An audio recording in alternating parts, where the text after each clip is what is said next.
Welcome back, everybody. My name is Tucker, and today I'm going to talk about a handful of NBA players that, if it was up to me personally, I would warn people to stay away from in NBA front offices in terms of signing them in the summer of 2019. Now, as many of you know, this 2019 free agency class does have a number of top-tier players that are going to continue to be talked about, but the guys I'm talking about today aren't really in that top tier of NBA free agency, at least for this year. And all of them are good players, and some of them are even having career best seasons. But for me personally, because of a number of factors that I'm going to continue to talk about throughout the video, I would not want to be involved in the race to sign them in free agency. Some of these factors include the fact that there's going to be a ton of cap space available this summer, and there's an increasingly shrinking top tier free agency talent pool, which means that some of these teams are going to talk themselves into throwing a ton of money at second or third tier guys, and because of that, some of these players will likely be overpaid. Now, to be clear, being on this list doesn't necessarily mean that I think that these are bad players. In fact, most of them are pretty good or at least solid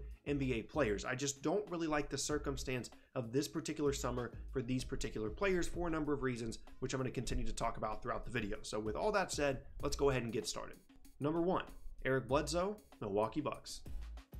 Just to be completely transparent for this first entry, I've never really been that big of an Eric Bledsoe fan. He had some good years in Phoenix, but those teams never really did all that well in the standings, and I'm just not really a fan of his game, and I don't really think he does a ton to help you win. But that's not even really the issue here. He's a fine player, shooting almost 50% from the field, not a great off-ball shooter, but a really good defender, and someone that fits in fairly well despite the fact that he doesn't shoot it that well from the outside. But there are really two big issues here that I see, and it seems like they might be conflicting, but in reality, they actually go together. The first of which is the fact that I think the Bucks might be very motivated to try and re-sign Bledsoe to a high salary number this offseason, depending on how far they go in the playoffs. If this is a team that ends up making it to the finals or maybe even the Eastern Conference Finals, I don't think they're going to want to let a guy like Eric Bledsoe walk, because they're obviously looking towards the future, making sure that Giannis is happy and building the best team around him that they can. So I think they're going to want to capitalize on that success if it does occur, and letting Bledsoe go does not seem like that much of an option to me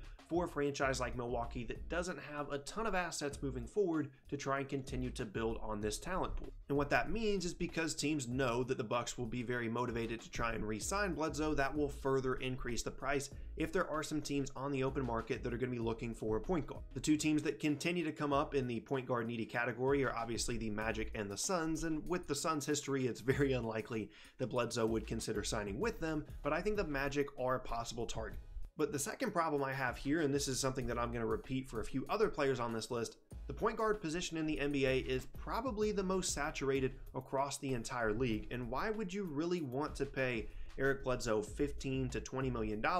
when he's really not that much better than a league average starting point guard, and you can get that kind of production out of a player for much, much cheaper, in my opinion. So I don't really think a middle tier point guard is a good investment for any team, and unless you're getting Eric Bledsoe for right around 10, 11, or $12 million a year, I just don't really think it's a good idea, and I just think he's going to be someone that's going to be overpaid as a result of the Bucks wanting to keep him, because I think they're going to do well in the postseason, as well as some other teams that might be looking to fill that hole at the point guard spot and round out their roster. Specifically, I'm thinking about the Magic, and just that combination of factors, in addition to the fact that I just don't really love his game, makes me very worried, and I would definitely tell teams to stay away from Eric Bledsoe if at all possible this summer. Number 2, D'Angelo Russell, Brooklyn Nets.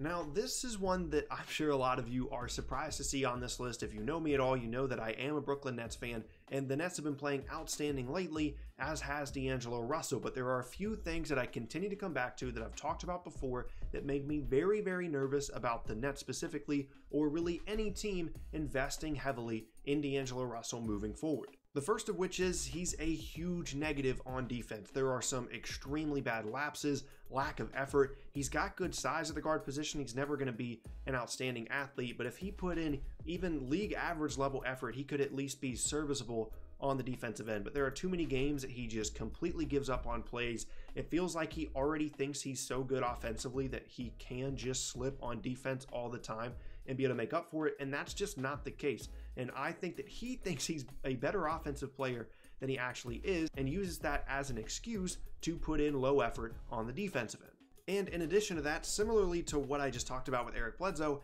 is this really a guy you want to pay 18, 19, 20 plus million dollars a year when there have been a number of important games this year that the Nets have been better off without D'Angelo Russell on the floor? In addition to that, for the Nets specifically, they're pretty well set in the backcourt, at least in terms of non-star level players. Spencer Dinwiddie was just re-signed to a team-friendly deal so he can be the starting point guard moving forward, and Karis LeVert is a promising young backcourt player that doesn't hit restricted free agency until 2020, and that brings me back to the point that I just made about Eric Bledsoe with the point guard position being so saturated, and there being a few teams like the Magic and Suns that might view a player like D'Angelo Russell as the last piece that they need to try and move up within their respective conferences. The Suns might see a Devin Booker, D'Angelo Russell backcourt as something that will continue to catapult them up the Western Conference standings, and same thing for the Magic, who've been putting out league average backcourt players for a long time. So those are two teams that I would look out for to potentially sign Russell, and as a Nets fan, if we're going above $15 million to sign him,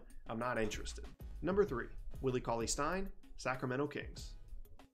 Next up is a player in Willie Cauley-Stein that I've actually been really happy to see kind of break out this year, not in a huge way, but he's really become the player that he was always supposed to be for Sacramento and has fit in really well in their up and down system. And he's a good young player, but this is more about his expense than anything else. It doesn't really have a ton to do with his game, but really the center position in the league as a whole. Because year after year, if you're looking at some of the bigger bargains in NBA free agency every single summer, it's the center position that you'll find a number of those deals. Guys like JaVale McGee and Dwayne Dedmon are just a few examples of some of the players that I'm talking about, not to mention many of the good young centers in the league that are still on their rookie deals. So why would you try and sign Willie Cauley-Stein for between $15 and $20 million over the course of 4 years when you could sign any of the guys that I just mentioned, or just a regular center that's pretty cheap that can do 80 to 85% of what Cauley-Stein can do for 10% of the cost? And if you want to get picky about his game specifically, he does a few things well, most notably running to the rim and being fairly versatile defensively, but overall he doesn't provide that much versatility, especially on the offensive end, and isn't necessarily elite at any one thing. So wouldn't you rather invest big money in perimeter players than a guy like Willie Cauley-Stein? The only thing that makes me reconsider his position on this list is that maybe the Kings won't be all that motivated to bring him back, and that could bring down his value because they just drafted Marvin Bagley with the 2nd overall pick. In my personal opinion, his long-term fit is at the 5 spot, so it wouldn't make a ton of sense to sign Willie Cauley-Stein to a long-term deal if that's also what they have in mind for Bagley. So that's really the only thing in the back of my mind saying that this might not actually turn out to be the case, and he could end up being signed for something between $10 and $12 million this summer, but he's still someone that I would be concerned about in terms of potentially being overpaid. Number 4, Terry Rozier, Boston Celtics.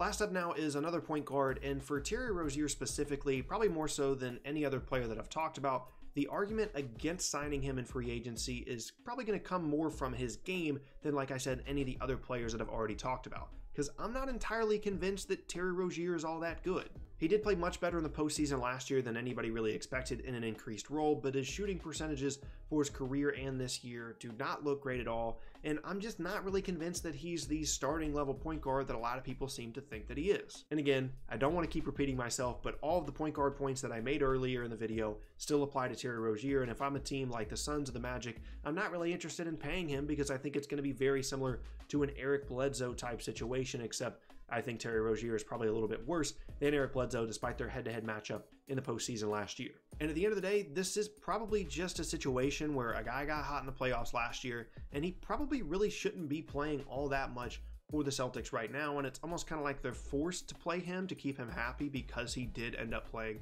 so well in the postseason last year. But for a lot of the season, guys like Shane Larkin were playing more minutes than Terry Rozier was last year, and those guys were more important to the team than he was. So I would not be all that excited about throwing a guy like that a big deal, and I'm not really sure how he would do in an increased role across an entire season. And as a result of that, as well as some of the other point guard stuff I talked about earlier, I'd be very afraid of him, and it would be a big stay away for me in restricted free agency. And that is going to be the end of today's video, and I thank you all very much for watching. Once again, my name is Tucker. If you missed any of my previous videos, then be sure to check out the boxes on screen. Thanks again, and I'll see you all next time.